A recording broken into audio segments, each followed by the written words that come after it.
Lad has his own ranch and his brother Tim has his own ranch, but they always help each other, especially when things get busy. Summer is the busiest time of the year on a cattle ranch, and the hay operation is one of the main reasons for that. Both families are over at Tim's today hauling hay, and my contribution is making a big old meal for both families when they get done. The main course for dinner is going to be a big batch of sticky, spicy ribs. They're going to go into the slow cooker, get nice and sticky and glazed. Now, I've just been salting and peppering the ribs. These are just regular pork spare ribs. I've used baby back ribs for this before, and they turn out great too. Now I'll whip up the sauce, which is going to turn into the sweet, sticky, spicy glaze. It starts with 2 jars of apricot preserves. I happen to love sweet, sticky ribs. It's just the way I grew up eating ribs, and preserves is the perfect way to introduce the sticky factor. And then 2 cups of ketchup.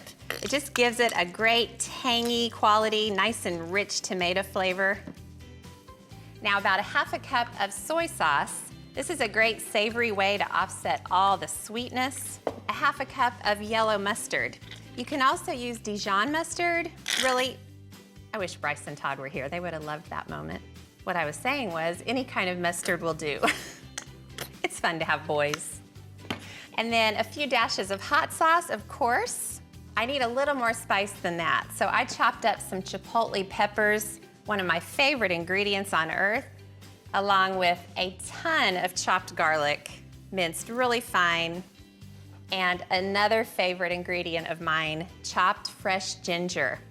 I never take fresh ginger for granted because sometimes I can't get it at my store in Pawhuska, and if you can't get fresh ginger, you really, really miss it. There is nothing like it in the world. This is a pretty crazy looking concoction, but I promise you, it is so delicious. There are so many flavors going on. Love this stuff. Now it just gets poured over both slow cookers of ribs. You know, I didn't grow up using a slow cooker. My mom didn't really use one that much, but on a hot summer day like this, it's really nice for things that need to cook for a long time. I don't want to have the oven on for several hours today. It's just too hot outside. Okay? Get the lids on, turn on the slow cookers. The ribs are gonna cook for about 3.5 hours until they're nice and tender. I've got some chores to do now, but I'll fill you in on the hay operation when it gets going.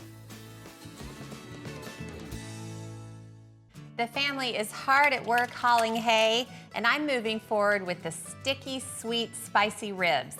They've been in the slow cooker for 3.5 hours, and they are really tender, I can tell. I've just been putting them on sheet pans, and now I'm gonna move forward with the really sticky glaze. The sauce is delicious as it is, and actually you could just go ahead and eat the ribs as they are now. But as I said, I really like that stickiness all over the ribs. So I'll transfer the sauce into a pan. Oh, the sauce smells so good. I smell that ginger. I love fresh ginger. You know, if you want to, you can just leave the racks of ribs whole, wrap them in foil, and put them in the oven for 3.5 hours.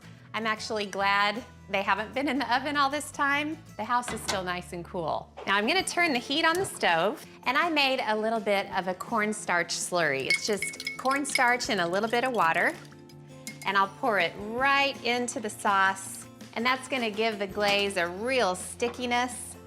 The sauce is kind of loose as it is now, and the cornstarch will just make it really stick to those ribs.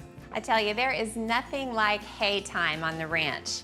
I've lived here for almost 20 years, and it's different every single year.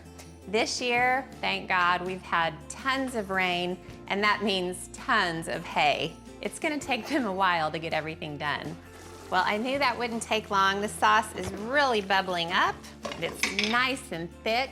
So all I have to do now is just brush it on these delicious ribs. I'm gonna be really, really generous. I could tell these ribs were ready to come out of the slow cooker. As I was taking them out, they almost fell apart. I had to be really, really careful getting them out of there. Brush a really thick coating on.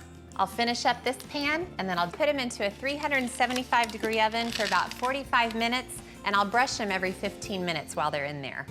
The whole family is hard at work over at my brother-in-law Tim's place.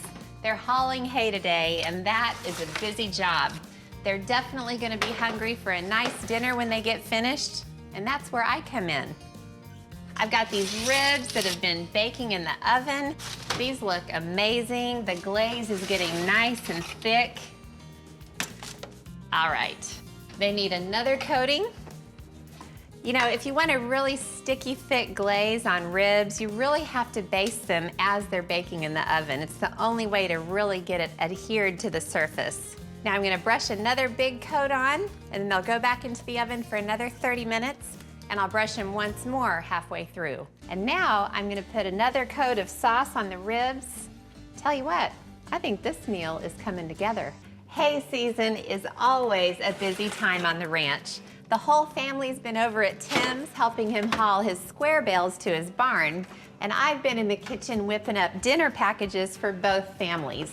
The ribs look amazing. Just got them out of the oven.